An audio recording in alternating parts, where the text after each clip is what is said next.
जय माता दी, जय श्री राम। आज हम भगवान श्री राम की विशेष कृपा पाने के लिए जो श्री रामचरितमानस का पाठ चल रहा है, जिसमें हम उत्तरकांड का श्रवण कर रहे हैं, तो आगे के भाग को श्रवण करते हैं और भगवान श्री राम की विशेष कृपा को प्राप्त करते हैं।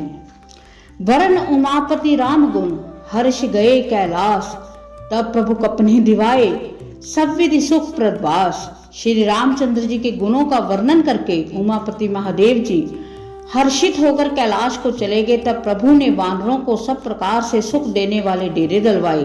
हे गरुड़ जी सुनिए, ये कथा पवित्र करने वाली है। दैहिक, दैविक, भौतिक तीनों प्रकार के तापों और जन्म मृत्यु के भय का नाश करने वाली है। महाराज श्री रामचंद्र जी के कल्याण में राज्याभिषेक का चरित्र सुनकर मनुष्य वैराग्य और ज्ञान प्राप्त करते हैं, और जो मनुष्य सकाम भाव से सुनते हैं, गाते हैं, वह अनेकों प्रकार के सुख और संपत्ति पाते हैं। वह जगत में देव दुर्लभ सुखों को भोग कर अंत काल में श्री रघुनाथ जी के परम धाम को जाते हैं।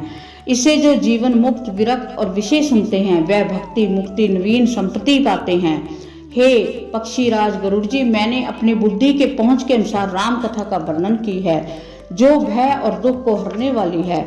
यह वैराग्य, विवेक और भक्ति की दृढ़ करने वाली है तथा मोह रूपी नदी के लिए सुंदर नाव है। अवधपुरी में नित्य नए मंगल उत्सव होते हैं। सभी वर्गों के लिए लोग हर्षित रहते हैं। श्री राम के चरण कमलों में जिन्हें श्री शिव जी, मुनिगण और ब्रह्मा जी भी नमस्कार करते हैं, सबकी नित्य नवीन प्रीति होती है। भिक्षुकों को बहुत प्रकार के वस्त्राभूषण पहनाए गए और ब्राह्मणों ने नाना प्रकार के दान पाए। वानर सब ब्रह्मानंद में मगन है। प्रभु के चरणों में सबका प्रेम है। उन्होंने दिन जाते जाने ही नहीं और 6 महीने बीत गए। उन लोगों को अपने घर ही भूल गए। जगह जागृत की तो बात ही क्या है, उन्हें स्वप्न में भी घर की याद नहीं आती। और जैसे संतों के मन में दूसरों से द्रोह करने की बात कभी नहीं आती, तब श्री रघुनाथ जी ने सब सखाओं को बुलाया और सबने आकर आदर से सिर नवाया। बड़े ही प्रेम से श्री राम जी ने उनको अपने पास बैठाया और भक्तों को सुख देने वाले कोमल वचन कहे। तुम लोगों ने मेरी बड़ी सेवा की है, मुंह पर किसी प्रकार की तुम्हारी बढ़ाई करूं। मेरे हित के लिए तुम लोगों ने घरों तथा सब प्रकार के सुखों का त्याग कर दिया। इससे तुम मुझे अत्यंत ही प्रिय लग रहे हो।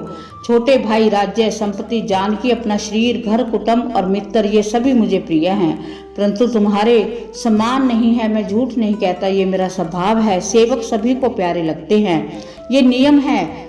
मेरा तो दास पर विशेष प्रेम है। हे सखागण, अब सब लोग घर जाओ। वहां दृढ़ नियम से मुझे भजते रहना। मुझे सदा सर्वव्यापक और सबका हित करने वाला जानकर अत्यंत प्रेम करना। प्रभु के वचन सुनकर सबके सब प्रसन्न हो गए। हम कौन हैं और कहाँ हैं, और देह की सुध ही भूल गई। वह प्रभु के सामने हाथ जोड़कर टकटकी लगाए देखते ही रह गए। अत्यंत प्रेम के कारण कुछ कह नहीं सकते। प्रभु ने उनका अत्यंत प्रेम देखा, उन्हें अनेकों प्रकार से विशेष ज्ञान का उपदेश दिया। प्रभु के सम्मुख वह कुछ नहीं कह सकते।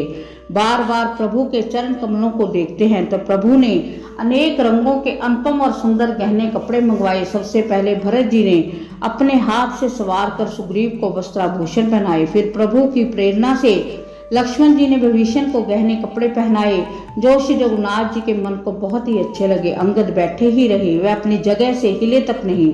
उनका उत्कट प्रेम देखकर प्रभु ने उनको नहीं बुलाया।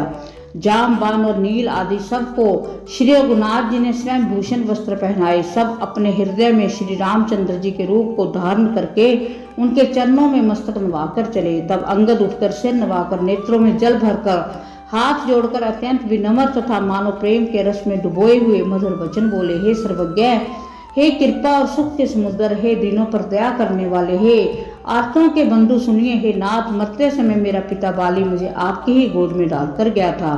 अतः हे भक्तों के हितकारी, अपना अशरण शरण विरद याद करके मुझे त्यागे नहीं। मेरे तो स्वामी, गुरु, पिता और माता सब कुछ आप ही हैं। आपके चरण कमलों को छोड़कर मैं कहाँ जाऊं। हे महाराज, आप ही विचार करके कहिए। प्रभु, आपको छोड़कर घर में मेरा क्या काम है। हे नाथ, हम ज्ञान, बुद्धि, बल से हीन बालक और दीन सेवकों की शरण में रखिए। मैं घर की सब नीची से नीची सेवा करूंगा और आपके चरण कमलों को देख देख कर भवसागर से तर जाऊंगा। ऐसा कहकर वह श्री राम जी के चरणों में गिर पड़े और बोले कि हे प्रभु, मेरी रक्षा कीजिए। हे नाथ, अब ये ना कहिए कि तू घर जा। अंगद के विनम्र वचन सुनकर करुणा की सीमा प्रभु श्री राम रघुनाथ जी ने उनको उठाकर हृदय से लगा लिया। प्रभु के नेत्र कमलों में प्रेम के अश्रुओं का जल भर आया। तब भगवान अपने हृदय की माला, वस्त्र, मणि, रत्नों के आभूषणों से बाली पुत्र अंगद को पहनाकर बहुत प्रकार से समझाया और उनकी विदाई की।